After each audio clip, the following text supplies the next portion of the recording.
బట్టతలతో బాధపడుతున్నారా?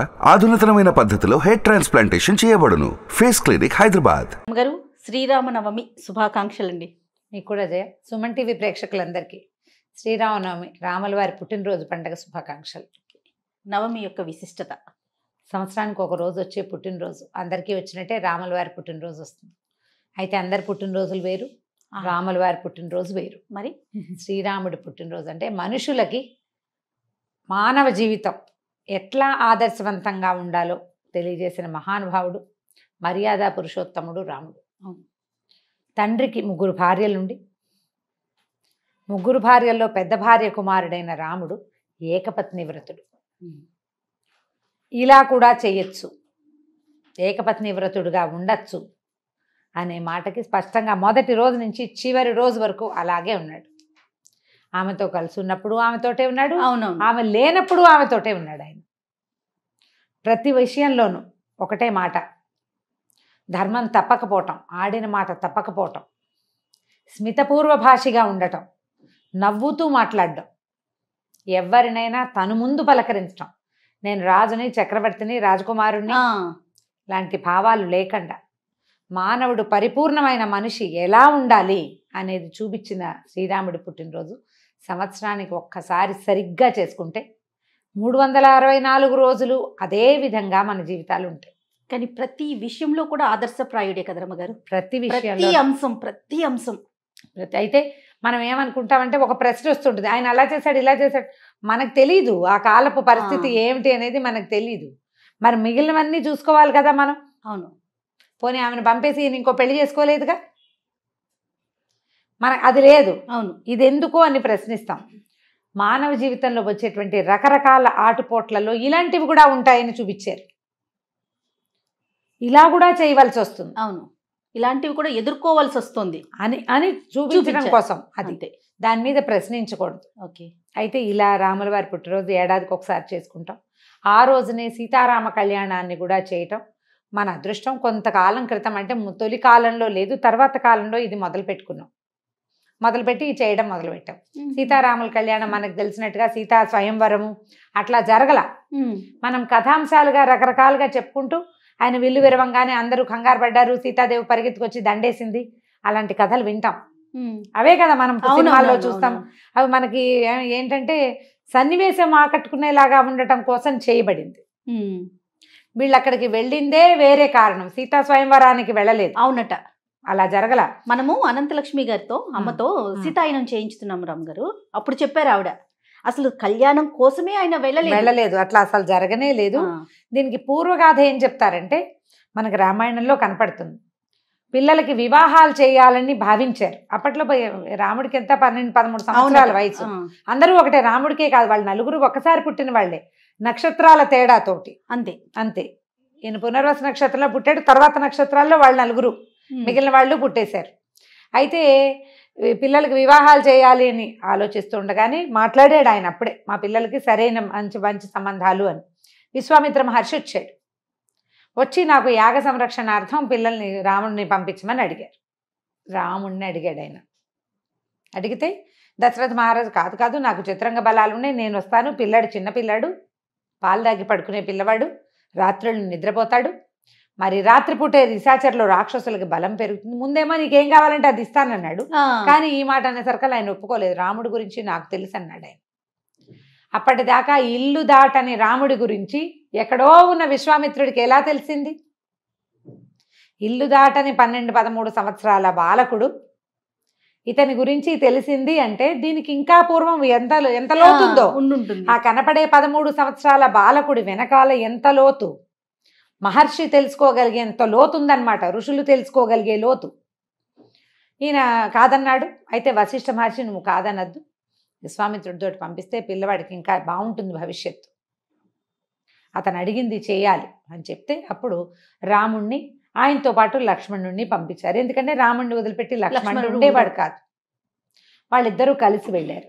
కలిసి వెళ్ళే దారిలో తాటకా సంహారం చేశాడు, అహల్య శాప విమోచనం జరిగింది. అవును, అక్కడికి వెళ్ళాక ఆయన గాధేయుని విశ్వామిత్ర మహర్షి యొక్క యాగ సంరక్షణ జరిగిన తర్వాత వీళ్ళు వెళ్ళిపోవచ్చు. వాళ్ళు మేము ఇట్లా జనక రాజర్షి చేస్తున్న యాగం చూడడానికి వెళ్తున్నాము అని చెప్తే చెప్పి మీరు కూడా మాతో రండి అంటే వెళ్ళారు వీళ్ళిద్దరు. ఈ బాలకాండలోనే ఈ మొత్తం వ్యవహారం అంతా వస్తుంది. పుత్రకామేష్టి, ఏ యాగంతో దశరథ మహారాజుకి కుమారులు కలిగారో అది. ఆ తర్వాత ఈ విశ్వామిత్రుడు వచ్చి ఈ కుమారులను తీసుకెళ్ళి, ఇవన్నీ చిన్న చిన్నవి గబగబా అయిపోతాయి ఘట్టాలు. అక్కడి నుంచి ఈ ప్రయాణం విశ్వామిత్రుడితోటి వీళ్ళు నడిచిన నడక, ఎక్కడెక్కడికి వెళ్ళారు, ఏమేం చేశారు, ఏ ఏ చోట ఎన్నో అంశాలు ఉన్నాయి అక్కడ. ఆ మధ్యలోనే ఎన్ని కథలో చెప్పిన వీళ్ళ వంశానికి సంబంధించిన పూర్వగాథలు, ఇతరుల వంశాల గురించి, తర్వాత నదులు, ఏ నది దాటుతాం, గంగా నది యొక్క ఎలా గంగా నది వచ్చింది, గంగావతరణం కూడా బాలకాండలోనే వస్తుంది. ఒక్క బాలకాండ చదివితే చాలా విషయాలు తెలుస్తాయి మనకి. పూర్తి రామాయణ గాథ బాలకాండలో వచ్చేస్తుంది, మొదట చెప్పేస్తారు బ్రీఫ్గా, ఏమైనా సినాప్సిస్ అనమాట, అది వచ్చేస్తుంది. అక్కడి నుంచి ఈ గాథలన్నీ తెలుస్తాయి మనకి. పరశురాముడి వ్యవహారం కూడా ఇందులోనే తెలుస్తుంది. తర్వాత అంతా రామ ప్రయాణపు గాథ కదా, ఇక్కడ ఇదే. అక్కడి నుంచి వీళ్ళు వెళ్ళారు. జనక రాజర్షి తన యాగశాలలో వీళ్ళని ప్రవేశపెట్టాడు, అక్కడికి వెళ్ళారు. ఆయన చెప్పాడు, ఇతను రాముడు వాళ్ళ అబ్బాయి దశరథ మహారాజు కుమారుడు అని. అప్పుడు వాళ్ళు ఏం చెప్పారంటే, ఇలా ఈయన దగ్గర ఒక శివధనువు ఉంది, వీళ్ళ వంశంలో మొదటి తరాలకు చెందిన వాళ్ళకి న్యాసంగా ఉంచారు. అది న్యాసం అంటే నీ దగ్గర ఉంచు, నేను తర్వాత తీసుకుంటాను అని. ఓకే, వీళ్ళకి గిఫ్ట్ కాదు, అది గిఫ్ట్ వరము కాదు, న్యాసంగా ఉంచబడింది. మీ ఇంట్లో ఉంచు చేయ, తర్వాత తీసుకుంటాను లాగా. ఓకే, అట్లా ఉంచబడింది. ఆ ధనస్సుని అబ్బాయి చూస్తాడంటే తెప్పించారు, ఫలానా చోట ఉందని. అప్పుడు ఆయన ఏం చెప్పాడంటే, ఈ ధనస్సుని ఎక్కువ పెట్టలేరు, ధనస్సు మహాబరువు, పరమేశ్వరుడు ధరించిన ధనస్సు. ఎవరైతే దీన్ని ఎత్తుతారో వారికి నా కుమార్తెని ఇస్తానని నేను అనుకున్నాను. వీర్యశుల్క అంటారు, ఆ ఎవరైతే మహావీరుడవుతాడో అతనికి కూతుర్నిస్తాను అని పెట్టుకున్నానని చెప్పాడు. ఎక్కువ పెట్టని ఈయన అడిగాడు, నేను ప్రయత్నించనా అని. వివాహం కోసం కాదు, ఆ ధనస్సు ఒక ధానుష్కుడు, ఒక విలువిద్యలో ప్రావీణ్యత ఉన్నవాడికి తను వాడే వస్తువు, ఒక కొత్త వస్తువు కనపడితే దాని మీద ఒక ఉత్సాహం ఉంటుంది. క్రికెటర్ కి క్రికెట్ బ్యాట్లు చూడంగానే ఏంటి బ్యాట్ యాంగిల్ బాగుందా లేదా చూస్తారు. అట్లా ఈ ధనుర్విద్యలో ప్రావీణ్యత కలిగినటువంటి శ్రీరాముడు ఆ ధనుస్సుని పరిశీలించడానికి తీసి ఎక్కువ పెట్టాలంటే దానికి ఏం చేస్తారో, ధనుస్సు ఇట్లా ఇదిగా ఉండి తాడు ఒక పక్కన కట్టి ఉంటుంది, తాడు రెడీగా పెట్టి ఉండదు. అవునవును, ఒట్టిది పట్టుకుంటాం. అల్లె త్రాడు ఎప్పుడు కావాలంటే అప్పుడు బిగించుకుంటారు. ఆ తాటిని పైన ఇట్లా లాగి పెట్టాలన్నమాట, వంచి కట్టాలి. వంచితేనే అది అప్పుడు బద్దీలా ఉన్నది ఇట్లా వంగి బాణంలా మన ధనుస్సు ఆకారంలోకి వస్తుంది. అవును, వంచేసరికల్లా మధ్యలోకి పెళపెళ అని విరిగిపోయి, ఎక్కువ పెట్టమంటే విరిచేశాడు. అంటే ఈ మేటి ధానుష్కుడు, అదే మహావీరుడు. అప్పుడు కుమార్తె నుంచి పెళ్లి చేస్తామన్నారు. ఆవిడొచ్చి దండేలా, దండ జరగలేదు. ఒప్పుకుంటే ఇప్పుడు విశ్వామిత్రుడికి రాముడు ఏం చెప్పాడంటే, మా నాన్న నీతో వెళ్ళమన్నాడు, నీతో వచ్చాను.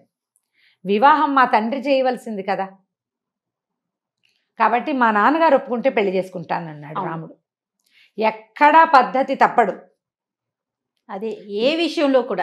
మీరు ఇక్కడ రెస్ట్ తీసుకోండి, మేము కబురు చేస్తామని వీళ్ళని ఇక్కడే ఉంచి దశరథుడికి ఆగమేఘాల మీద అంచగుర్రాల మీద కబురు అందిస్తే, అప్పుడు ఆయన తన పరివారం వశిష్ఠాది మహర్షులతోటి, సుమంత్రాది మహామంత్రులతోటి కలిసి వచ్చి వివాహానికి నాకు అంగీకారమే అని వివాహం చేసుకున్నారు. మొత్తం 8-10 శ్లోకాల్లో 7 శ్లోకాల్లోనే పెళ్ళైపోతుంది. అప్పుడు ఇంకా మా తమ్ముడికి కూడా 2 కుమార్తెలు ఉన్నారు, నాకు ఇంకో కుమార్తె ఉంది, మీ 4 కుమారులకి మా 4 కుమార్తెల్ని ఇస్తామని వివాహం చేశారు. సింపుల్గా అయిపోతుంది. ఒక గద్దె మీద ఎక్కి ఎత్తు పీఠ మీద ఉన్నారు, పెళ్లి చేసుకున్నారు. తల్లులు లేరు పెళ్లిలో. అవునట, తల్లులు లేరు అసలు. అప్పుడు రాచరికంలో తల్లులు వచ్చేవాళ్ళు కాదు. వెళ్ళాక తల్లులు అక్కడ ఏర్పరిచేవాళ్ళు, అక్కడ ఉండే మంగళ స్నానాలు అవన్నీ తల్లులు చూసుకునేవాళ్ళు, మగవాళ్లే వెళ్ళేవాళ్ళు. వివాహం అయిపోయింది, తీసుకుని వెళ్తుంటే పరశురాముడు ఎదురుపడ్డాడు. పరమేశ్వరుడి విల్లు విరిచిన వాడెవడో నేను చూస్తానని. ఆయన దగ్గర మహావిష్ణువు యొక్క ధనుస్సు ఉంది, విష్ణువు స్వయంగా ఇచ్చాడు ఆయనకి. దీన్ని పట్టుకోమని, దీన్ని ధరించమన్నాడు, దీన్ని ఎక్కుపెట్టు అని ఇచ్చాడు.